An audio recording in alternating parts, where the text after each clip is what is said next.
Students, welcome back to biology class. और आज जो हम स्टडी कर रहे हैं that is the last part of our chapter tissues. तो टिश्यूज़ का जो एंड पार्ट है उसमें हम लोग स्टडी करने वाले हैं about the last type of tissue into animals, and which is not last but least, but it is the most important tissue into our body, as it does all of the entire work of control and coordination into our body, and that tissue उसका नाम है nervous tissue.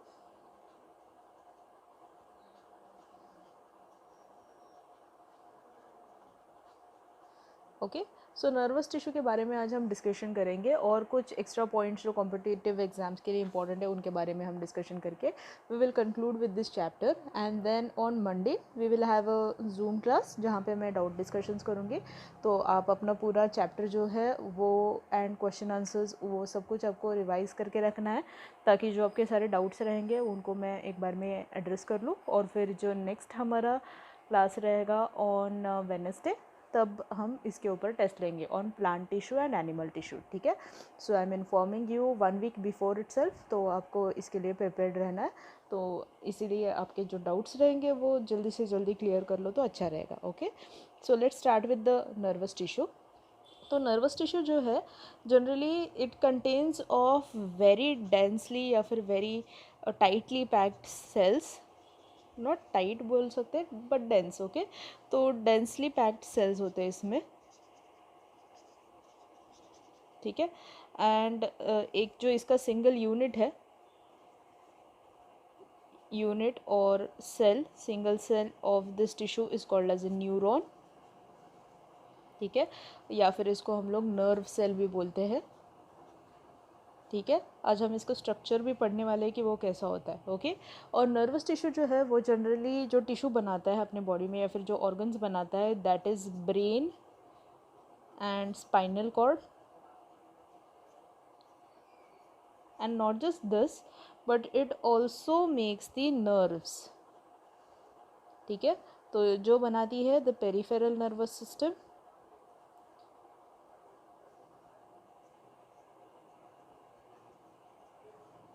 ठीक है, जो आप class 10th में पढ़ोगी कि क्या होता है इसमें डिटेल्स में, या आप 10th में पढ़ोगे पेरिफेरल नर्वस सिस्टम क्या होता है जनरली। और यहाँ पे हम स्टडी कर रहे हैं अबाउट न्यूरॉन्स, जिससे brain, spinal cord and nerves बनती है। ठीक है, तो ब्रेन जो है मेन कंट्रोल सेंटर है अपने बॉडी का, उसके अंडर काम करता है स्पाइनल कॉर्ड जो भी सारा कंट्रोल कोऑर्डिनेशन का काम है। और फिर जाके स्पाइनल कॉर्ड से बहुत सारे नर्व्स निकलते हैं जो वहाँ से निकल के they arise from the brain and spinal cord and spread into the entire body, जहाँ पे ये पूरा जो है नेटवर्क बना देती है inside the body, so that जो भी चीज़ें हमें ट्रांसपोर्ट करना है message from brain to the body and from the body to the brain, ये कैरी आउट कर सकते हैं हम थ्रू ये nerves, neurons and through brain and spinal cord. ठीक है, तो इनके थ्रू हम ये सब चीज़ें करते हैं। तो इसका एक पाथ होता है। सो पाथ में कौन कौन इन्वॉल्व होता है? So there is a stimulus. ठीक है, तो स्टिम्युलाई को कैरी करते हैं nerves, it then reaches to spinal cord and then to brain. ठीक है, या फिर ब्रेन को अगर ऑर्डर देना है तो brain gives order to spinal cord, from spinal cord it goes till the nerves and from nerves it is carried to the motor organs. ठीक है, तो ये पाथ में जनरली जो है ब्रेन फंक्शन करता है। ठीक है, तो ये generally these are the ways through which the message is carried in to our brain. Okay, तो ये जो सिग्नल जा रहा है उसको हम बोलते हैं नर्व इम्पल्स। ओके, तो न्यूरॉन्स के थ्रू जा रहा है इसीलिए इसको क्या बोला जाता है? Nerve impulse. ठीक है, तो नर्व इम्पल्स जो होता है generally it is carried in the form of electro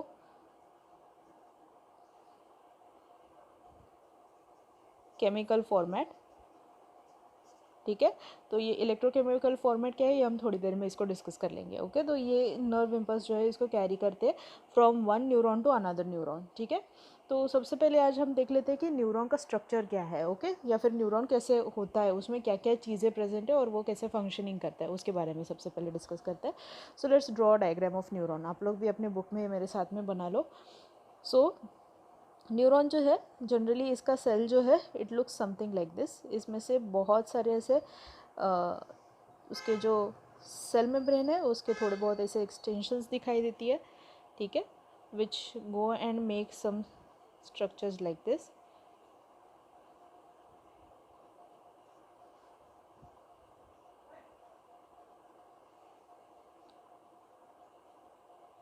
यहाँ पे होता है उसका nucleus and at the end इसमें हमें ऐसे कुछ एंडिंग्स दिखाई देते हैं जिसको हम बोलते हैं nerve endings. Okay, so this is how somewhat the neuron looks. तो इसमें जो सारी चीज़ें हैं पहले वो डिस्कस कर लेते हैं कि ये क्या क्या है। So these tips which are present here, these are called as the dendrites.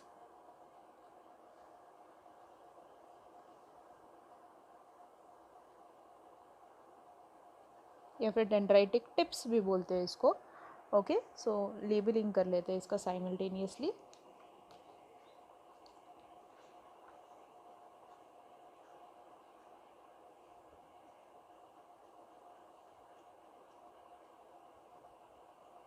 So these are dendrites.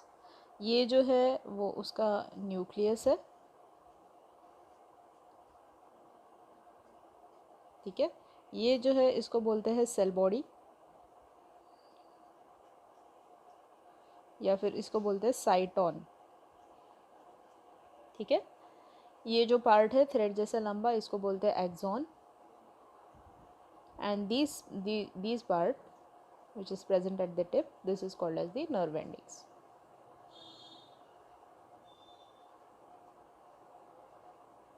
ठीक है। तो ये है general structure of a neuron. कभी कभार इसके ये स्ट्रक्चर के अलावा इसके ऊपर अगर हम देखते हैं, यानी कि ये जो एक्सॉन है उसको कवर करने वाला एक शीट होता है जनरली, ठीक है, ऐसा कुछ जो सेल्स है कुछ जो इसको कवर कर लेते हैं आजू बाजू से, ताकि वो उसको प्रोटेक्शन दे सके।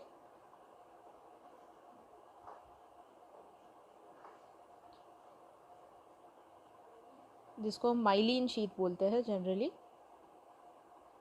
तो अगर ये माइलिन शीट प्रेजेंट होता है तो उसको बोलते हैं माइलिनेटेड न्यूरॉन, ठीक है। और अगर एब्सेंट होता है तो उसको बोलते हैं नॉन माइलिनेटेड न्यूरॉन,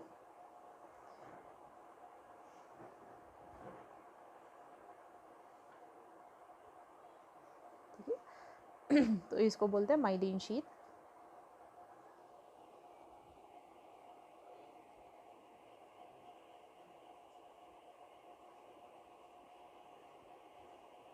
ठीक है। और इसके जो ये नॉचेस है इनको बोलते हैं नोड्स ऑफ रैनवियर,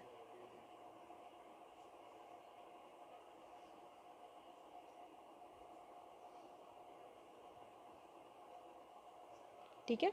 ऐसे है structure of neuron. Okay, so this is the basic structure of neuron जो हमारे बॉडी में प्रेजेंट होता है into any animal body generally, ठीक है। तो ये जो न्यूरॉन्स है इनके ये जो डेंड्राइट्स है उनके बारे में सबसे पहले हम डिस्कस कर लेते हैं। So what are dendrites? Okay, तो डेंड्राइट्स जो है जनरली ये 1 to many हो सकते हैं, जो डिपेंडिंग अपॉन कितना डिस्टेंस कवर किया है या फिर कितना ब्रांचिंग होके इसका, तो ये साइटोप्लाज्मिक प्रोसेसेस जो है उसके हिसाब से ये डेवलप हो जाती है। जनरली न्यूरॉन का जो है life span is right from start to end of our life, तो ये उसी के हिसाब से होती है। तो मोस्ट ऑफ द न्यूरॉन्स जो है वो अगर सपोज डेड हो गए बाय एनी इंजुरीज और बाय से एनी एक्सीडेंटल इवेंट, तो इस कंडीशन में उसके आजू बाजू के न्यूरॉन्स जो है वो एरिया जहाँ पे न्यूरॉन डेड हो गया है वो टेक ओवर कर लेती है, ठीक है। तो उस हिसाब से उसके डेंड्राइटिक प्रोजेक्शंस जो है वो डिपेंड करता है कि कौन से एरिया में इसका फंक्शनिंग है। अगर वहाँ पे डेंस नेटवर्क है तो फिर वहाँ पे कम डेंड्राइट्स रहेंगे, अगर वहाँ पे लाइट नेटवर्किंग है तो वहाँ पे ज़्यादा डेंड्राइट हो सकते हैं, ठीक है। तो it depends on every site which is been which this dendrites are present. तो डेंड्राइट जो है जनरली इसमें इसको हम एफेरेंट प्रोसेसेस बोलते हैं, क्योंकि ये जो है जनरली इसका अगर आप एट एंड देखते हो यहाँ पे तो it is somewhat like this. Okay, so it is receptive in nature, तो ये इम्पल्स को सबसे पहले रिसीव करता है। So hence these are called as afferent processes. And neurons जो है वो सिग्नल कैरी करने के लिए डेंड्राइट के थ्रू कैरी करेगा and then it goes in to the cell body, ठीक है। तो ये हो गया सेल बॉडी। तो सेल बॉडी जो है इसके अंदर मोस्टली कभी कभार हमें डॉटेड स्ट्रक्चर दिखाई देता है जिसको हम निसल्स ग्रैन्यूल्स बोलते हैं। निसल्स ग्रैन्यूल्स के ऊपर रिसर्च करने के बाद पता चला कि ये एंडोप्लाज्मिक रेटिकुलम के ऊपर के राइबोसोम्स है जो ग्रैन्युलर अपीयरेंस देती है उसको, ठीक है। तो इसमें कभी कभार डॉटेड स्ट्रक्चर भी ड्रॉ करके होता है, so that is Nissl's granules, आपको याद रखने के लिए। तो निसल्स ग्रैन्यूल्स होते हैं। तो यहाँ से जैसे ही सिग्नल अंदर चला गया, साइटोन जो है वो सबसे पहले डिसाइड करता है कि कौन सा सिग्नल कहाँ से आ रहा है, वो इंपॉर्टेंट है। सपोज यहाँ से भी एक सिग्नल आया, यहाँ से भी आया है, तो इस सिग्नल से ज़्यादा सपोज यहाँ वाला सिग्नल ज़्यादा इंपॉर्टेंट है, तो वो पहले एक्सॉन में चला जाएगा, फिर यहाँ से सिग्नल जो आया वो जाएगा, ठीक है। सो दैट इमरजेंसी सिचुएशन और that is need according to the say of the body, उस हिसाब से वो सिग्नल को जनरली एक्सॉन में भेजा जाता है, ठीक है। So that's why cell body is very essential. तो ये कंट्रोल सेंटर है, जनरली हम बोल सकते हैं न्यूरॉन का, okay. So this is how control through cell body takes place. Then after this generally जो फिर सिग्नल गया है, it goes into this long thread like structure which is called as axon. Axon की length कितनी भी हो सकती है, जनरली इट इज़ जैसे हमने लास्ट टाइम भी स्टडी किया कि न्यूरॉन सबसे लंबा सेल है अपनी बॉडी का, ऑलमोस्ट 90 सेंटीमीटर तक का इसका लेंथ हो सकता है, ये भी हमने पढ़ा हुआ था, है ना। तो ये जो है एक्सॉनल लेंथ जो है वो डिपेंड करती है कि कौन से प्लेस का न्यूरॉन है। जैसे फॉर एग्जांपल स्पाइनल कॉर्ड से अगर ये अराइज होकर नीचे तक जा रहा है पैरों तक, तो ऑब्वियसली उसका लेंथ उतना लंबा हो सकता है, okay. So hence that is axon का लेंथ। सो हेंस एक्सॉन जो है वो एक लंबा थ्रेड लाइक स्ट्रक्चर है जो सिग्नल को, इम्पल्स को खुद के अंदर से कैरी करता है, ठीक है। और उसके एंड में यहाँ पे प्रेजेंट होते हैं ये जो एंडिंग्स है, जहाँ पे ये नॉब्स है जिनको हम बोलते हैं नर्व एंडिंग्स। तो नर्व एंडिंग्स को हम बोलते हैं general these are called as the afferent processes, because इनमें से सिग्नल आगे भेजा जाता है, ठीक है। तो सिग्नल देने वाले processes has these are called as nerve endings, okay. या फिर इनको हम लोग बोलते हैं टीलोडेंड्रिया, क्योंकि ये एंड में, टीलो यानी एंड, डेंड्रिया डेंड्राइट्स, ओके। तो इनको जनरली टीलोडेंड्रिया भी बोल सकते हैं या फिर एंड बटन्स भी बोलते हैं, टर्मिनल नॉब्स भी बोलते हैं, बहुत सारे नामों से जाना जाता है। आप इसको नर्व एंडिंग्स करके भी याद रख सकते हो, ओके। या फिर इनको साइनेप्टिक नॉब भी बोला जाता है। So this is how the structure of neuron is present into our nervous system. So this is the general structure of neuron and different kinds of parts and things which are present into the neuron, ठीक है। तो अभी इसके अलावा आपको इसमें importantly study करना होता है, and that is how a signal is carried out into a neuron, that is nerve impulse. तो इसके बारे में मैंने यहाँ पे भी बताया था, it is carried into a electrochemical format. तो जैसे for example suppose this is an nerve ending of first neuron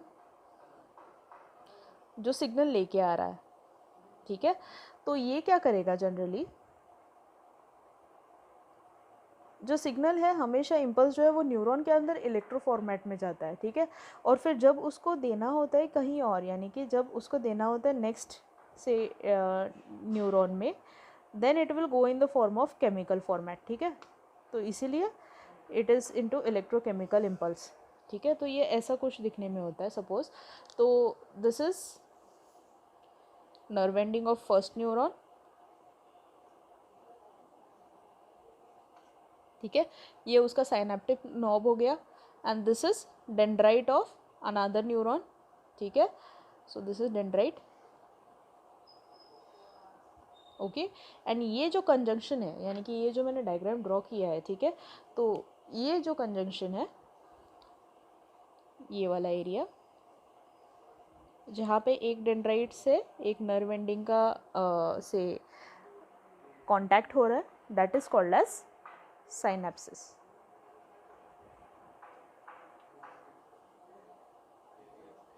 ठीक है।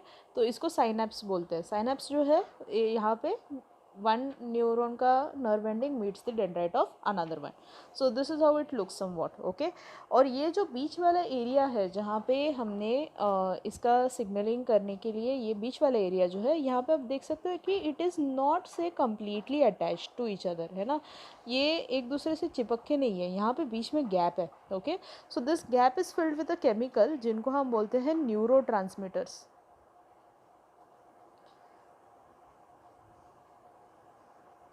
ठीक है। तो these chemicals neuro transmitters, these will carry the signal coming from this neuron into this, from this synaptic knob, and will give it to this neuron through chemical format. यहाँ से वो electrical format में आता है। जैसे ही यहाँ से जाके वो सिग्नल इन एंडिंग्स में आ जाता है, ठीक है। तो ये जो छोटे छोटे नॉब जैसे स्ट्रक्चर दिखाई दे रहे हैं, यहाँ तक जैसे ही सिग्नल आ जाता है तो what does it do is, ये इलेक्ट्रिकल इम्पल्स जो है it diffuses into this neurotransmitter and start splitting the neurotransmitter, ठीक है। तो यहाँ पे एक चेन रिएक्शन हो जाता है, यहाँ से सिग्नल जंप करेगा बॉन्ड ब्रेकिंग के बाद सामने, फिर वहाँ से जंप करेगा सामने, ठीक है। ऐसे कर करके these chemicals will come and reach at this point, ठीक है। यहाँ से भी वैसे ही signal will pass and come and reach till here, और ऐसे करके यहाँ पे ये सिग्नल जो है वो डिपॉजिट हो जाएगा। जैसे ये डिपॉजिट हो गया, यहाँ से again it will carry in the form of electrical format.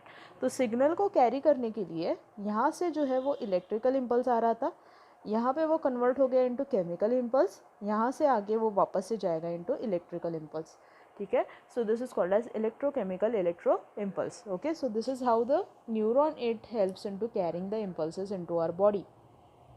So synapse के थ्रू ये जनरली हो रहा है, इसीलिए यहाँ पे साइनेप्स का जिक्र है और साइनेप्स का स्टडी है आपके लिए, ठीक है। तो this is how the synapse helps. तो जैसे न्यूरोट्रांसमीटर्स में आप एग्जांपल ले सकते हो एसिटोकोलिन का, ओके, या फिर डोपामीन का, ये सारे जो है वो न्यूरोट्रांसमीटर्स होते हैं। ये जनरली अपने बॉडी में ये साइनेप्टिक गैप्स में प्रेजेंट होते हैं, जो सिग्नल को यहाँ से वहाँ ट्रांसफ़र करने का काम करते हैं, ठीक है। So this is how neurotransmitters work. अब यहाँ पे आपके नोट में जो कॉम्पिटिटिव विंडो है उसमें कुछ एक्स्ट्रा नॉलेज दिया गया है और एक्स्ट्रा इन्फॉर्मेशन दी गई है, और उसको डिस्कस कर लेते हैं कि ये क्या क्या बताया गया है, ठीक है। तो जैसे मैंने पहले भी बताया था कि फ्रांस निसल्स नाम के साइंटिस्ट ने सबसे पहले निसल्स ग्रैन्यूल्स के बारे में बताया था इनटू द न्यूरॉन, और जो निसल्स ग्रैन्यूल्स होते हैं ये जनरली राइबोसोम्स होते हैं इनटू दी न्यूरॉन्स साइटोन, ठीक है। तो वहाँ पे इसीलिए उसको ये बोलते हैं। Then synapsis, junction between two adjoining neurons, जैसे हमने इसको डिस्कस कर लिया, एक न्यूरॉन का नर्व एंडिंग, एक न्यूरॉन का डेंड्राइट, जब जाके एक दूसरे से अटैच होती है तब उसको साइनेप्सिस बोलते हैं।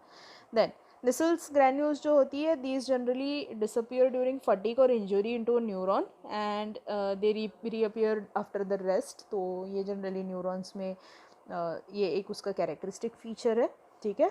Then types of neuron based on the number and nature of processes arising from the cyton, उसके हिसाब से उनका क्लासिफिकेशन किया जाता है न्यूरॉन का। जैसे for example first is multipolar neuron, यानी कि जिसमें डेंड्राइट्स बहुत सारे हैं और एक ही एक्सॉन है, ठीक है, तो उसको बोलते हैं multipolar neuron. Bipolar neuron, when neuron is having one dendron and one axon only, तो उसको बोलते हैं बाइपोलर न्यूरॉन। ये जनरली अगर हम देखते हैं तो ये सेंसरी लेयर्स जो है हमारे बॉडी के, जैसे फॉर एग्जांपल ऑल्फैक्टरी एपिथेलियम जो हमारे नोज़ में प्रेजेंट होता है, जो स्मेल सेंस करता है, ठीक है, तो वहाँ पे ये सबसे ज़्यादा दिखाई देती है bipolar neurons. Then there are unipolar neurons in which there is only one single process as axon but dendrites are absent.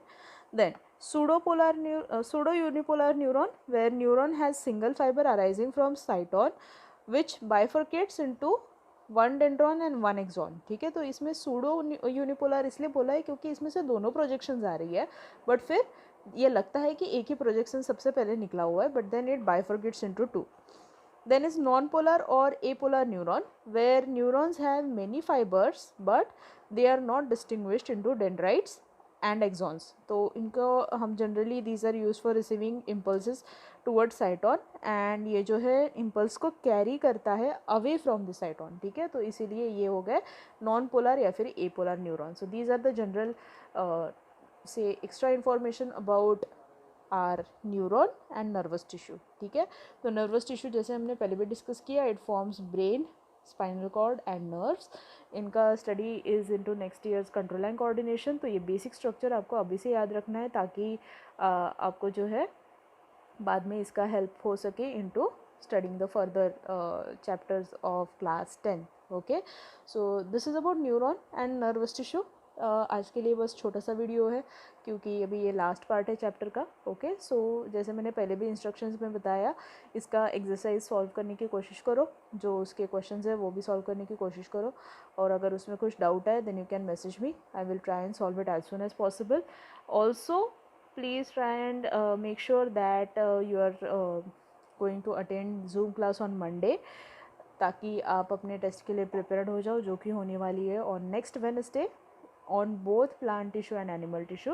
So take your time, revise the entire chapter. एक पूरा वीक है आपके पास, कोई अगर डाउट्स हो then you can just text me और call me, I will try and clear it then and there itself. Okay, so I'll meet you into next class. Till then, bye, take care.